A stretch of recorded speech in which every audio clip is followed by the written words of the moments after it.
மேஷ ராசிக்காரர்களின் தனித்துவமான குணங்கள் மற்றும் அவர்களுக்கு வெற்றியை தேடித்தரும் அதிர்ஷ்ட உறவுகள் பற்றிய ஒரு விரைவான சுருக்கம் இதோ.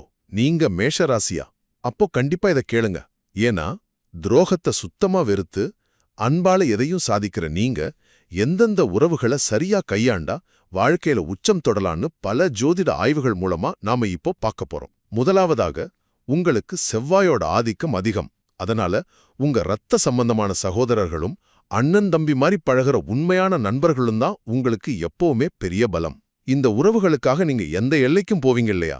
அந்த மாதிரி அவங்களுக்கு ஒரு ஆபத்து வரும்போது நீங்க செய்யற உதவி உங்களுக்கு மிகப்பெரிய நன்மையையும் அதிர்ஷ்டத்தையே கொண்டு வரும். இரண்டாவதாக, சூரியனோட உச்ச பலத்தால உங்க அப்பா, பெரியப்பா, சித்தப்பா மாதிரியான தந்தை வழி உறவுகளும் அரசியல்ல அதிகாரம் மிக்கவங்களும் உங்களுக்கு எப்பவுமே ஆதரவா இருப்பாங்க. குறிப்பா அவங்களுக்கு வயசான காலத்துல அவங்கள மதிச்சு நீங்க செய்யற மருத்துவ உதவிகள் உங்களுக்கு பெரிய அளவுல வெற்றியையும் புண்ணியத்தையும் தேடித்தரும். இறுதியாக, குரு பகவானோட அருளால ஆசிரியர்கள், வங்கி அதிகாரிகள், அப்புறம் போலீஸ் மாதிரியான சீருடை பணியாளர்கள் கிட்ட உங்களுக்கு ரொம்ப சுலபமாவே நட்பு கிடைச்சிடும். இந்த மதிப்புமிக்க உறவுகள் கிட்ட நீங்க அன்பாகவும் உரிமையாகவும் இருந்தீங்கன்னா போதும், உங்களை எப்பேற்பட்ட சிக்கல்ல இருந்தும் அவங்க பாதுகாத்து முன்னேத்துவாங்க. சுருக்கமா சொல்லணும்னா, உறவாடி கெடுக்க தெரியாத மேஷ ராசிக்காரர்கள் நீங்க உங்களை சுத்தி இருக்கிற இந்த முக்கிய உறவுகளை அன்பா அரவணைச்சுக்கிட்டாலே போதும், உங்க வாழ்க்கையில எப்பவுமே வெற்றி நடை போடலாம்.